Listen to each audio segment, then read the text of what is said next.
In front of me is Oppo Reno11 Pro, and today I would like to show you how you can apply animated live wallpaper called Magic Fluid.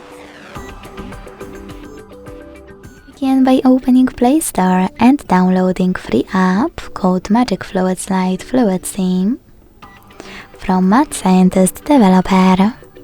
When it's ready, launch it. Then tap on Consent, and to mute the music, click at the bottom left corner. Finally, to access wallpaper settings, click on this gear at the top left one and adjust all of them however you want to.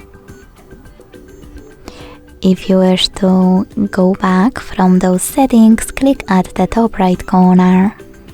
Now to continue applying this wallpaper, click those three lines at the bottom right one, click on Set as Live Wallpaper, select Yes, tap on Home and Lock Screen at the bottom and wait.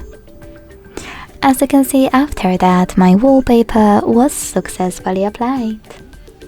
Thanks so much for watching. If you enjoyed this video, leave a like, comment and subscribe.